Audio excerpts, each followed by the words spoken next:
নমস্কার বন্ধুরা, পোস্ট অফিসের বিভিন্ন ইনভেস্টমেন্ট অপশান ভারতীয়দের মধ্যে খুব জনপ্রিয়। এর প্রধান কারণ হলো পোস্ট অফিসের যে ইনভেস্টমেন্ট সেটা সম্পূর্ণ সিকিউর এবং পোস্ট অফিস থেকে গ্যারান্টেড রিটার্ন পাওয়া যায়। কিন্তু একটা কথা মনে রাখতে হবে যে পোস্ট অফিসের যে ইনভেস্টমেন্ট অপশানগুলো আছে এগুলো কিন্তু সবগুলোই ট্যাক্স ফ্রি না।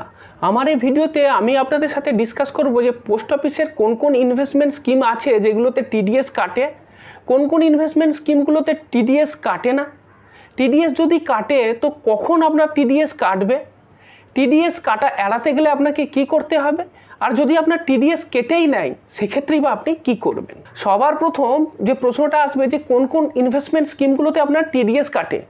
দেখুন, পোস্ট অফিসের যে ইনভেস্টমেন্ট স্কিমগুলোতে টিডিএস কাটে সেগুলো হলো সিনিয়র সিটিজেন সেভিং স্কিম, এক্ষেত্রেও কিন্তু আপনার টিডিএস কাটবে। তারপরে হলো মহিলা সম্মান সেভিং সার্টিফিকেট, এক্ষেত্রেও আপনার টিডিএস কাটবে। এরপর দুটো ইনভেস্টমেন্ট অপশান আছে যেক্ষেত্রে আপনার টিডিএস কাটে না, কিন্তু এর ইনকামটা কিন্তু আপনার ট্যাক্সেবল, অর্থাৎ যখন এটা ম্যাচিওর হবে তার যে ইনকামটা সেই ইনকামটা কিন্তু আপনার ট্যাক্সেবল ইনকামে যোগ হবে। এক নম্বর যে স্কিম সেটা হলো কিষাণ বিকাশ পত্র, এক্ষেত্রে টিডিএস কাটে না কিন্তু এর ম্যাচুরিটি ভ্যালুটা ট্যাক্সেবল। আরেকটা স্কিম আছে যেটা হচ্ছে এনএসসির ক্ষেত্রেও কোনো টিডিএস কাটার কোনো অপশান নেই, এর ক্ষেত্রেও আপনার যে ম্যাচুরিটি ভ্যালুটা আসবে সেটা কিন্তু আপনার ট্যাক্সেবল ইনকামে যোগ হবে এবং আপনার ট্যাক্স স্ল্যাব অনুযায়ী এটা ট্যাক্সেবল হবে। এরপর আমি দুটো ইনভেস্টমেন্ট অপশানের কথা বলবো, সেই দুটো ইনভেস্টমেন্ট অপশান কিন্তু সম্পূর্ণ ট্যাক্স ফ্রি, এক্ষেত্রে টিডিএসও কাটবে না এবং এর যে ম্যাচুরিটি ভ্যালু সেটাও আপনার ট্যাক্স ফ্রি।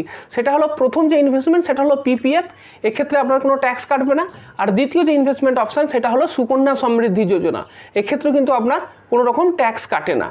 এবার যে প্রশ্নটা আসবে সেটা হলো টিডিএস কখন কাটবে। দেখুন, একটা ফিনান্সিয়াল ইয়ারে জেনারেল পাবলিকের ক্ষেত্রে আপনার যে টোটাল ইন্টারেস্ট সেটা যদি 40,000 টাকা ছাড়িয়ে যায় তখন কিন্তু আপনার টিডিএস কাটবে। আর যদি আপনি সিনিয়র সিটিজেন হন তো সিনিয়র সিটিজেনদের ক্ষেত্রে কিন্তু আপনার এই লিমিটটা হচ্ছে 50,000 টাকা, অর্থাৎ আপনার যদি একটা ফিনান্সিয়াল ইয়ারে 50,000-এর বেশি ইন্টারেস্ট হয় তখন কিন্তু আপনার টিডিএস কাটবে।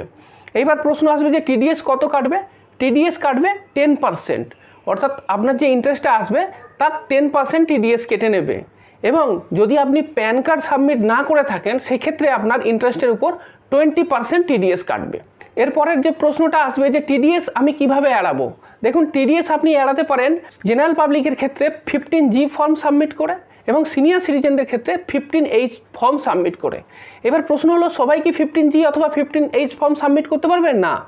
যদি একটা ফিনান্সিয়াল ইয়ারেতে আপনার ট্যাক্সেবল ইনকাম জেনারেল পাবলিকের ক্ষেত্রে 2.5 লাখ টাকার কম হয়, সেক্ষেত্রে আপনার ইনকাম ট্যাক্সেবল নয়, তখন আপনি পোস্ট অফিসে গিয়ে 15G এই ফর্মটা সাবমিট করতে পারেন এবং সেক্ষেত্রে আপনার টিডিএসটা কাটবে না।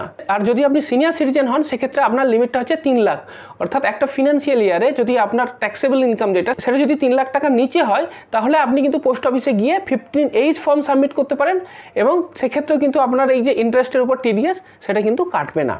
এবার যে প্রশ্নটা সেটা হলো যে এই 15G অথবা 15H ফর্মটা কবে সাবমিট করতে হবে।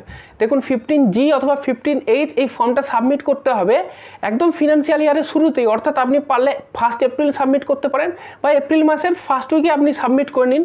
আর একটা জিনিস মনে রাখতে হবে, এটা খুব ইম্পর্টেন্ট, এই 15G অথবা 15H এই ফর্মটা এর ভ্যালিডিটি কিন্তু 1 বছরের জন্য, অর্থাৎ প্রতি ফিনান্সিয়াল ইয়ারে কিন্তু আপনাকে একবার করে সাবমিট করতে হবে। এরপর আরেকটা প্রশ্ন আসে, ধরুন আপনি জানতেন না সেই কারণের জন্য আপনি 15G অথবা 15H ফর্ম সাবমিট করেননি এবং আপনার ইনকামও কিন্তু ট্যাক্সেবল না, অর্থাৎ এই যে লিমিটের কথা আমি বললাম সেই লিমিটের নিচে আছে, তো আপনার তো টিডিএস কেটে নিয়েছে, তো তখন আপনি কি করবেন।